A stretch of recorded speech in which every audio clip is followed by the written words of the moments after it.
दोन पद्धतीचं आपण अवेअरनेसची प्रॅक्टिस केली.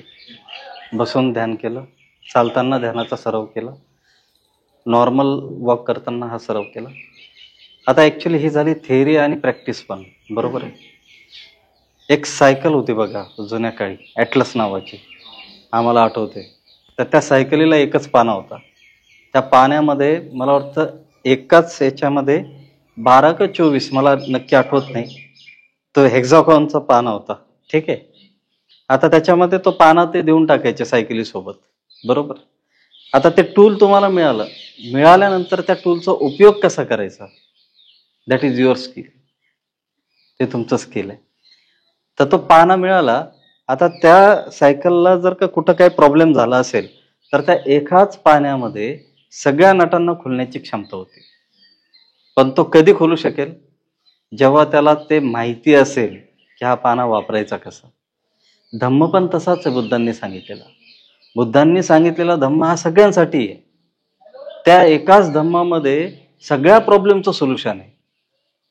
कुठलंही सुत्त उचला, त्याच्यामध्ये तुमच्या प्रॉब्लेमचं सोल्युशन तुम्हाला मिळेल.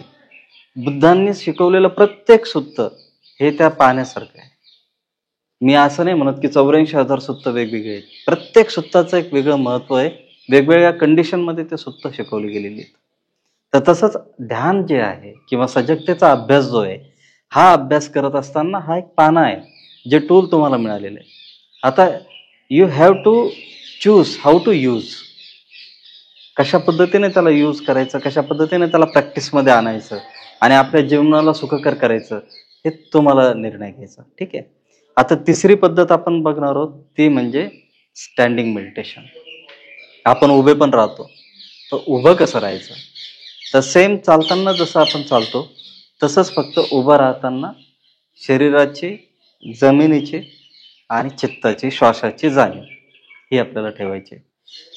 कधीही डे टू डे लाईफमध्ये तुम्ही काम करत असताना प्रत्येक कामामध्ये 1 तासानंतर एक ब्रेक घ्या. तो ब्रेक घेत असताना, म्हणजे मी स्वतः त्याचा अभ्यास करत असतो माझ्या ऑफिसमध्ये, तर त्याला मी 1 मिनिट मेडिटेशन नाव दिलेलं आहे. 1 तासानंतर मी 1 मिनिटासाठी माझ्या चेअरवर जर बसलो असेल तर चेअरवरती बसून मी ब्रिदिंग कॉन्सन्ट्रेशनला ऑब्झर्व करतो.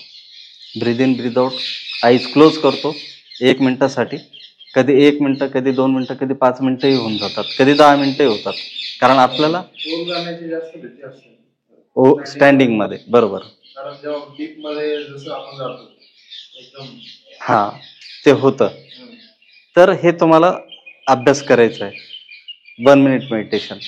तसंच आपण वर्किंग करत असताना, आता वर्किंग करताना उभं राहून काम करतोय फॉर एक्झाम्पल, आणि कंटिन्युअस अर्धा तास झाला, 1 तास झाला आपण काम करतोय.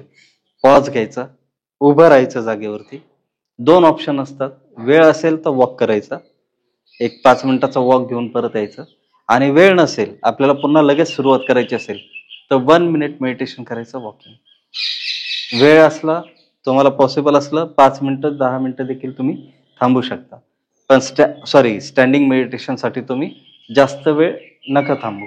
जसं राज बोलले की असा एक आपल्याला अनुभव येऊ शकतो की आपल्याला चक्कर आल्यासारखं, गरगरल्यासारखं, कारण अनुभव नाही किंवा प्रॅक्टिस नाही. तर 1 मिनिटं, 2 मिनिटं इनफ आहे. ठीक आहे.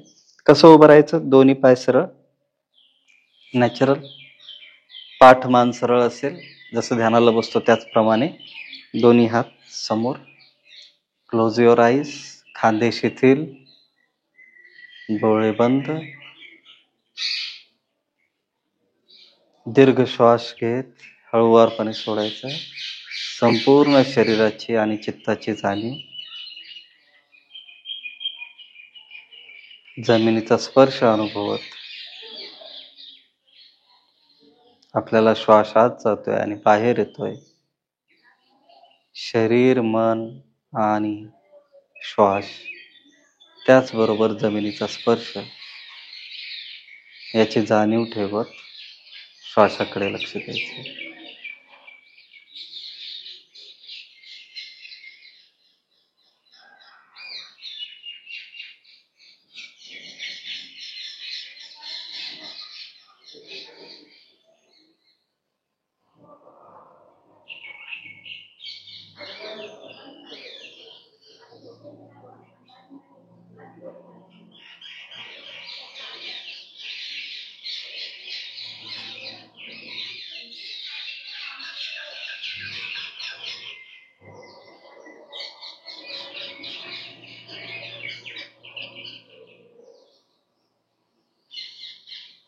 आता शांतपणे फक्त श्वासाकडे बघायचं आहे.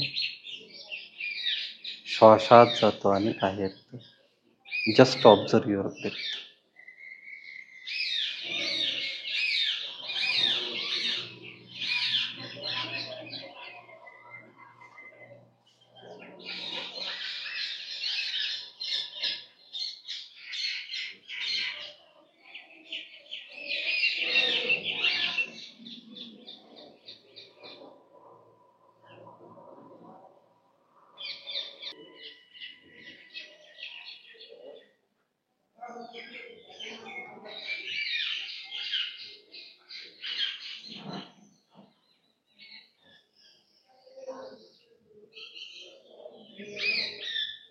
ध्यानातून बाहेर येताना दीर्घ श्वास घेत संपूर्ण शरीराची जाणीव, मनाची जाणीव, स्पर्शाची जाणीव, श्वासाची जाणीव घेत दीर्घ श्वास घ्यायचा आहे आणि हळुवारपणे बाहेर सोडायचं.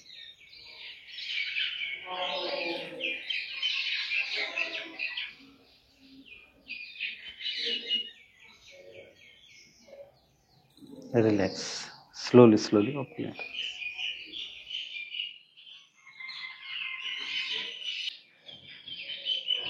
Okay, relax.